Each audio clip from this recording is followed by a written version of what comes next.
কুরআনুল কারীমে আল্লাহ তাআলা যত জায়গায় নামাজের কথা বলেছেন সাথে সাথে যাকাতের কথাও বলেছেন। আকিমিস সালাতা ওয়া আতুজ যাকাত। আমাদের পরিভাষা হলো নামাজ রোজা। আমরা কি বলি? তুমি নামাজ পড়ো রোজা রাখো। আল্লাহর পরিভাষা হলো আকিমিস সালাতা ওয়া আতুজ যাকাত, মানে তুমি নামাজ আদায় করো, যাকাত প্রদান করো।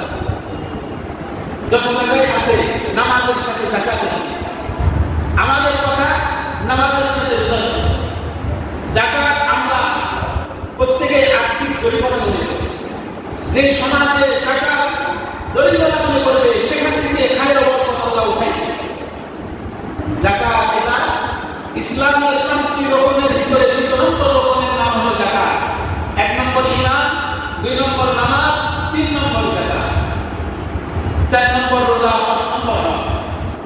এই যাকাত আল্লাহ তাআলা সকলের উপর কিন্তু খরচ করেছেন।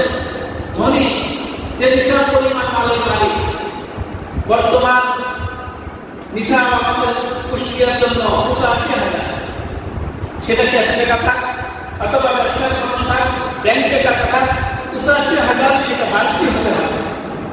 যাকাতের জন্য ৫টা শর্ত। যাকাতের জন্য ৫টা শর্ত। ১ নম্বর হলো সে নিসাবের মালিক।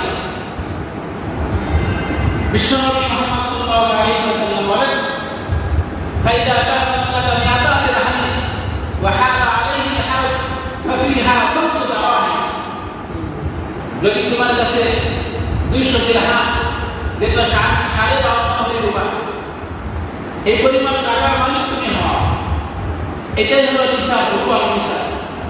সর্বনিম্ন নিসাব বাজার মূল্য অনুযায়ী ৮৫,০০০। ১ নম্বর শর্ত হলো নিসাবের মালিক হওয়া। ২ নম্বর শর্ত হাল আলাইহিল হাল, ওই নিসাব পরিমাণ টাকা ১ বছর অতিবাহিত হয়। কিছুদিন ৮৫,০০০ ছিল, আবার বিভিন্ন কাজকামে প্রয়োজনে খরচ হয়ে গেল, তাহলে কিছুদিন পরে দেখা গেল টাকা নেই, তারপর টাকা খরচ ১ বছর অতিবাহিত হয়। কোনো ব্যক্তি গরিব মানুষ বাড়ি থেকে ছেলেকে বিদেশে পাঠাইছে, সে কষ্ট করে ২ মাসের টাকা একবারে ১,০০,০০০ টাকা পাঠাইছে, তারপরে টাকা খরচ না, ১ বছর অতিবাহিত হয়। ৩ নম্বর, সেটার মালিক সে নিজে হয়। ৩ নম্বর, টাকার মালিক নিজে হতে হবে।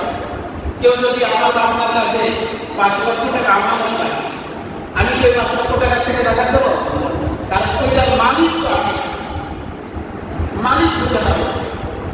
মালিকানা ছাড়া যাকাত ওয়াজিব হয় না।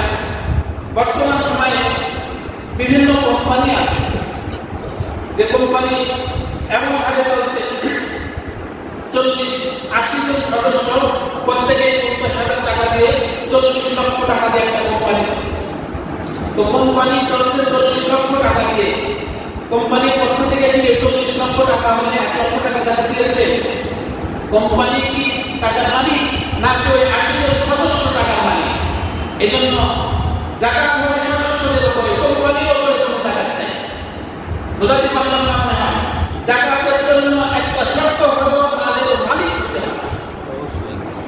কোম্পানি এর মালিক না, বরং কোম্পানির সদস্যরাই মালিক।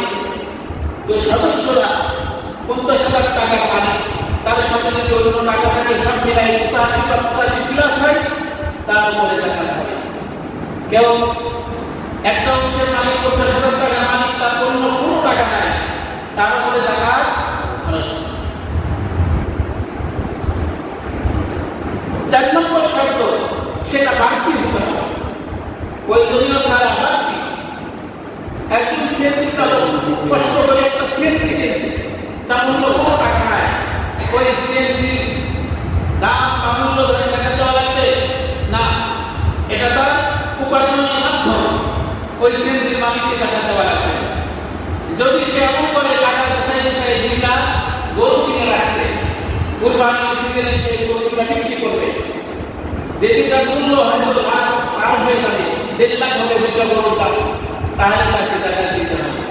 ব্যবসা মাল যাকাত দিতে হবে, ওই ২টা গরুর কারণে তাকে যাকাত দিতে হবে।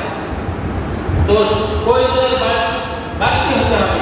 ৫ নম্বর শর্ত হলো ঋণ মুক্ত হতে হবে। টাকা আছে একজনের কাছে 1 লক্ষ টাকা, কিন্তু সে 1,20,000 টাকা ঋণী, তারা বলে জাকাত দেওয়া হবে, জাকাত দেওয়া হবে না। এই 5টা শর্ত